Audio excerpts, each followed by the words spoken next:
இந்த திமுகவோட நேரடி கூட்டணிக்கும் மறைமுக கூட்டணிக்கும் நம்ம மேல காண்டு.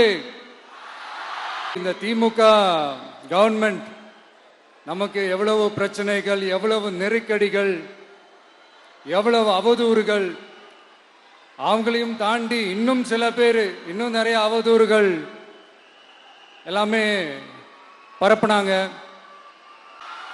அதே மாதிரி அடுத்து ஆட்சிக்கு வர முடியாத ஒரு சூழ்நிலைய மக்களே நீங்களே ஆல்ரெடி உருவாக்கிட்டீங்க. இந்த கூட்டணி கணக்கு, அந்த கணக்கு, இந்த கணக்கு எதுவுமே எடுபடல.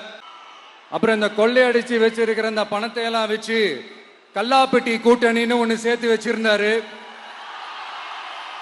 அது எல்லாமே இப்ப கலகலத்து போய் நிக்குது. டாப் தனியா, பாட்டம் தனியா, ரீப்பர் தனியா, ஜாயிண்ட் தனியா, அப்படி நிக்குது தனித்தனியா.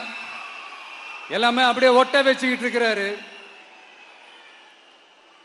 கூட்டணி கட்சிக்காரங்களே ஒருத்தருக்கு ஒருத்தர் ஓட்டு போட்டுக்க மாட்டாங்க போல் இருக்கு. அப்படி இருக்கு நிலைமை இந்த திமுக கூட்டணியில.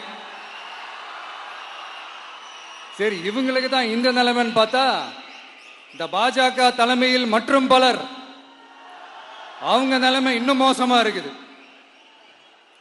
அதனால மக்களே, இந்த திமுகவோட நேரடி கூட்டணிக்கும் மறைமுக கூட்டணிக்கும் நம்ம மேல காண்டு.